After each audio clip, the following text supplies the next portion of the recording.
Narratives are crucially important and critically imperative.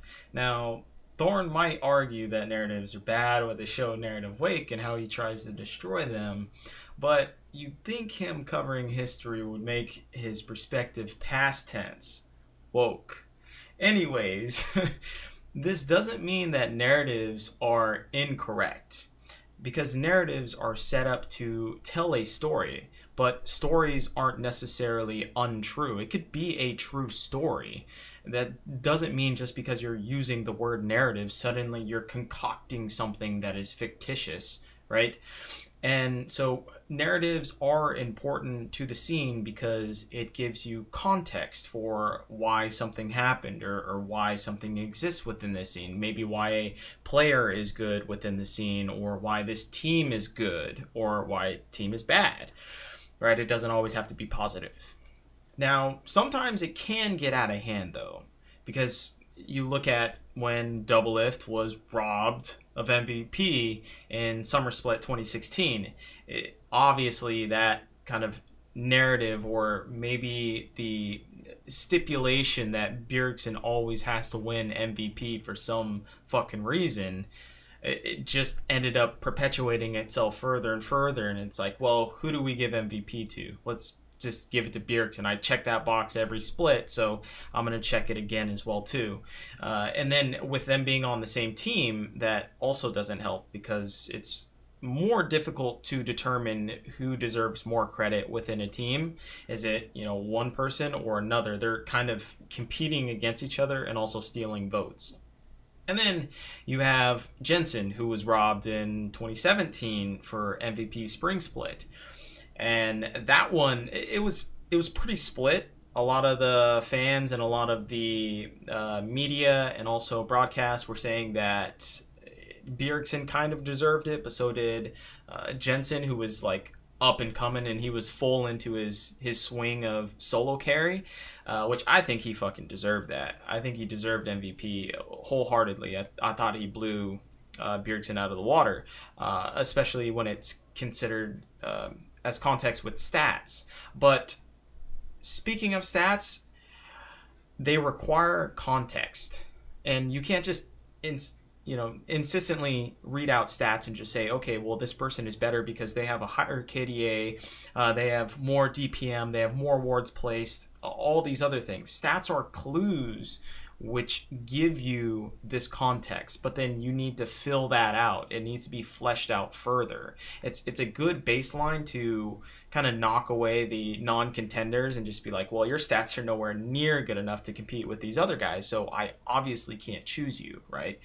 But when it comes to, okay, stats are pretty close together and it doesn't really matter, especially within the context of a specific team, then you have to take that into consideration and how someone plays around that person, right?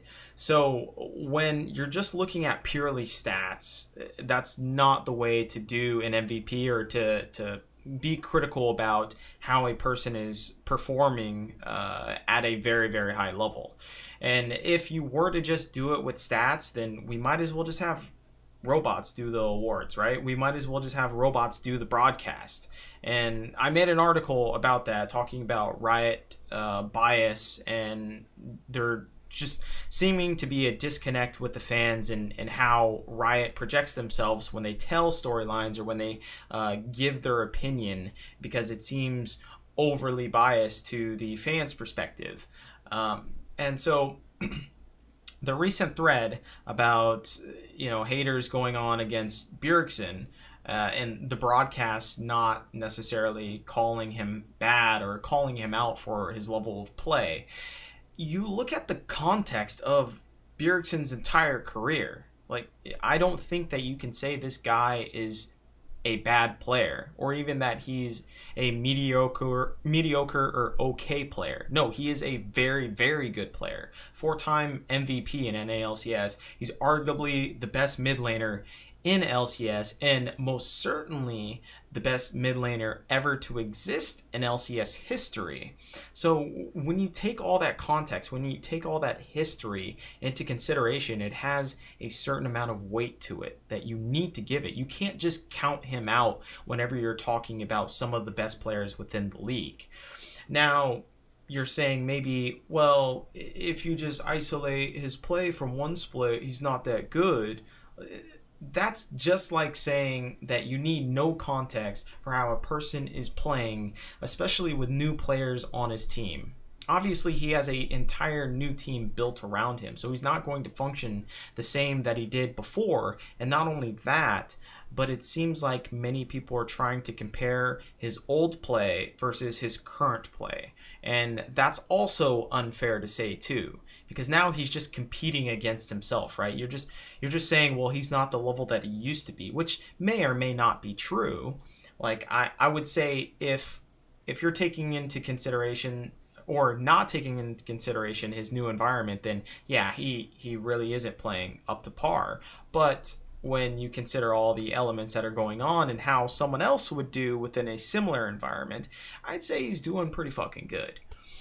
Now, you also forget that every role has a superstar in it besides the jungler. So this is going to take time for his style to mesh with everyone else's and for everyone else's style to mesh with his. So this is all just going to take a long period of time to work out together. I mean, we can even look at KT Rolster and how they just made Worlds. It's like the team is looking quite good now, and it's taken them, what, a year in order to coalesce with each other. So it takes time for superstars to mesh with other superstars, and I don't think a lot of people get that. They want immediate results, and they're going to be so dissatisfied with how TSM performed currently when, if you look into the context of how super teams operate, they usually don't operate very well very quickly, because it takes time for all these veteran voices to become acclimated to each other.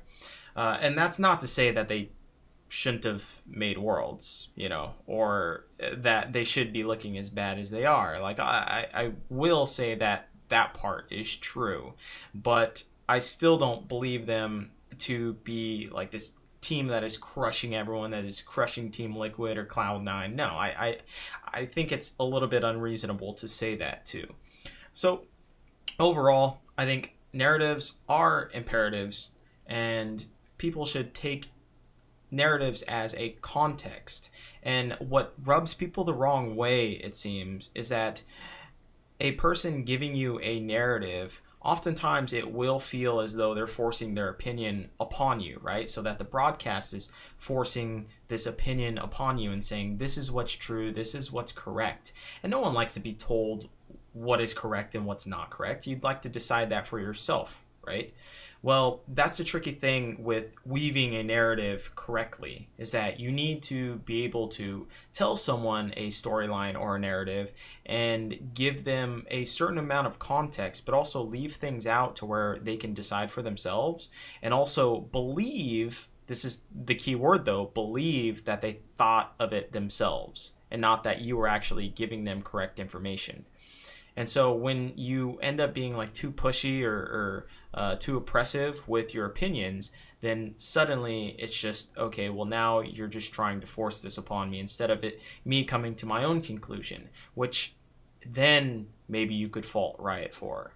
Maybe they aren't doing as well as they could with crafting storylines and with kind of having the fans develop it in their own imagination and amongst themselves and amongst other fans as well too. So maybe that is something they're lacking. But as far as I'm concerned, narratives are necessary and they are the lifeblood of esports and even sports themselves.